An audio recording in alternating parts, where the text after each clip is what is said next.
in the NBA, but where he will play still remains a mystery. All we know is that it won't be in LA and that LeBron is currently evaluating his options. Here's our own Shams Charania with the latest. When you get Jaylen Brown in the stunning fashion that they did, it puts you in the conversation. It puts you on the radar of someone like LeBron James. And my understanding is the Sixers are pursuing a pitch with LeBron right now. They may be on the outer skirts of that process. It has been late developing for them, obviously, because this trade just happened. League-wide, the Cavaliers, Warriors, Heat, those three are viewed as the most logical fits for LeBron James. All right, here we go. Settle in with the latest on LeBron James, joined by Vince Goodwill, Monica McNutt, Tim McMahon with us as well. Vince, we'll start with you. Sixers, best destination right now for LeBron James? Much to your disappointment, Joe, absolutely not. No, sorry about that. It's a thing where you look at it and you're saying the Philadelphia Sixers are making big moves. When you bring in a Jaylen Brown and opens the door, like Sham said, they're figuring out a pitch. It's like they got in a meeting. But the question is, who's going to defend? How many basketballs are there?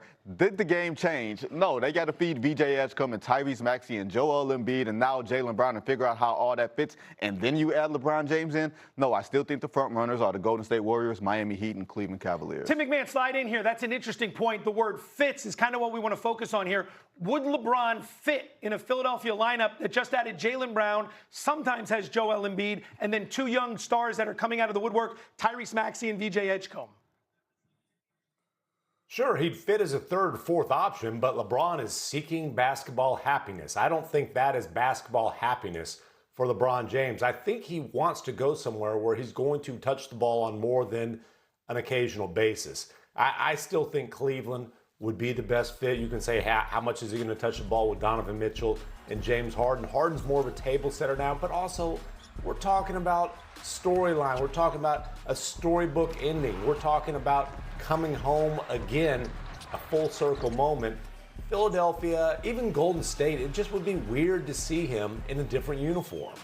Monica, it seems like each day from the start of this process with LeBron James deciding to not return to the Lakers until he makes a decision, we are probably going to have a new team every day that we can potentially discuss. Today it's Philadelphia. Tomorrow it could be Denver. When it comes to Philadelphia, how do you like the fit? Does it make sense to you? I think we gotta get clear on what we think LeBron wants to do in this next chapter before we really answer this question. Because as far as fit goes, I don't see where the fit in Philadelphia will be that much different from the fit in Cleveland. And I kind of get it on the fit in Golden State, but are those guys going to win anything? Like, the father time element of this is all real. In Miami, I got so many questions about Miami. Like, what in the world is going on over there? So, to me, I think, what does it look like to be a fourth option, a third option? Does he want to just have fun vibes, like enjoy the last few years of his career? Or does he want to be in a position where he's playing meaningful basketball? And I would think that the meaningful basketball piece of this cannot get lost, because otherwise, why are you doing this? So to me, Philly is not as much of an outlier as maybe my good friend Vince made it sound when we started this conversation. I personally am I'm with Tim in terms of the storybook of Cleveland of it all. But when we talk about fit, like, I don't think that these places are all that far away outside of Golden State because of the previous relationship he has with the Olympic team and stuff. McMahon, slide back in here. I saw you laughing and shaking your head. What do you think the bigger deal should be to LeBron right now, the roster fit or the championship aspirations?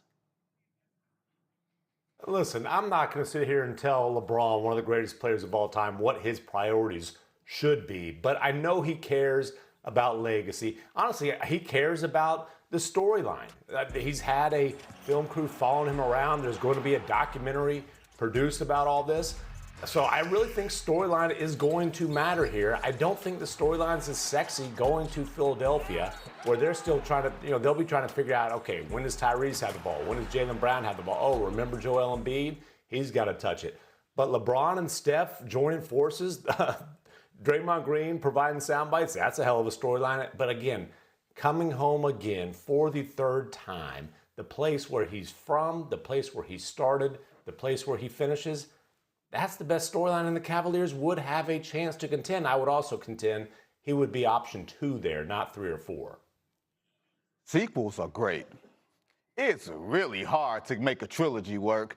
He made that sequel work in Cleveland in 2016. He closed the book on that situation there. He's going to get a statue. He's going to get his jersey retired. He's probably going to be an owner at some point over there. I don't think he needs to go back. He doesn't owe anybody anything. If he wants to go and play golf every other day and play with people that he knows and great vibes and all that stuff, you can go to Miami and play under that Eric Spoelstra, Pat Riley thing if you want to play around winning. But if you want to go and have fun and play somewhat meaningful basketball, you can go to Golden State and play in the second round. Is that meaningful enough basketball to him, being in the second round of the playoffs, maybe in a 2-2 series, and trying to figure out if you can beat San Antonio or Oklahoma City? It all depends on what happiness and what contention means to him. Monica, you've got the final word. Fire away. My only thing to you, my good friend Vince Goodwill, trilogies are very difficult, but so is coming into a league and defying every expectation because you are maybe one of the most anticipated draftees ever. All LeBron James has done is make the impossible seem like a reality. So I don't think the trilogy option looks that bad. I'll take a wild guess here. I think is the operative word. We might continue this conversation about LeBron throughout the course of the summer.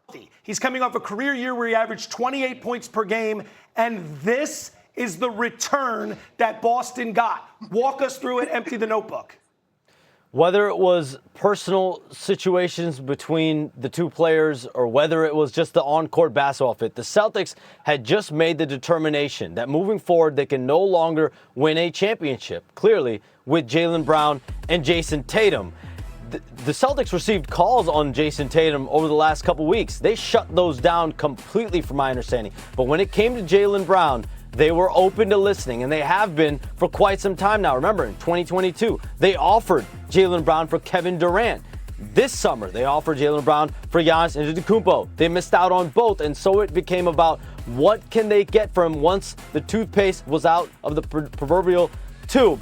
But why now? 3 years left on Jaylen Brown's contract. They go out seeking 4-5 first-round picks in deals. It was very clear that Jaylen Brown felt a level of disrespect being thrown out there in trade talks. And, well, listen, the only way to make him feel better is by showing him the money in late July. 2 years, $145 million is what he was eligible for on an extension with the Celtics.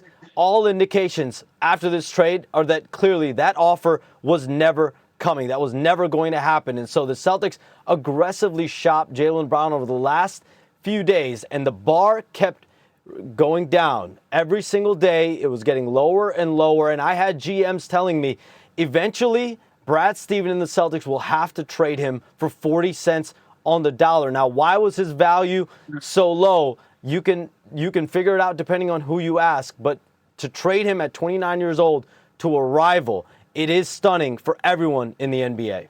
Excellent breakdown. Also, excellent suit. That color pops off the screen. Vince Goodwill, slide in here. You've been calling everyone you know in the league trying to figure out how this makes sense. Make this make sense, because just 2 months ago, the Philadelphia 76ers fired Daryl Morey, the face of modern analytics in the NBA. And now, here we are 2 months later, trading for an analytically unfriendly player. Make it make sense for me. Well, it's a number of things at work here. For one, it was the Shams part of it saying they were not going to extend him.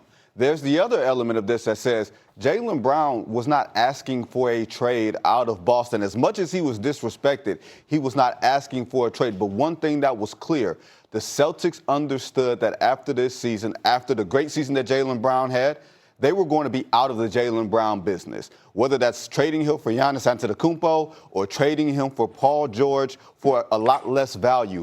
It was clear to me and everybody else around the league that they didn't think that this relationship was no longer sustainable. And that's why you go trade for Paul George and you get a Mitchell Robinson and you get a Mike Conley. They got older and more hurt and more physically vulnerable, and you trade them to a team that not only knocked you out of the playoffs, but your rival, a team that you're going to have to see. That lets you know that you are not even fearful of Jaylen Brown's retribution to you and your franchise. That says a lot about what they think of, what they don't think of him. McNutt, I'm going to go out on a limb here and say I think you might have an opinion on what just went down. Give me your single biggest takeaway from this trade.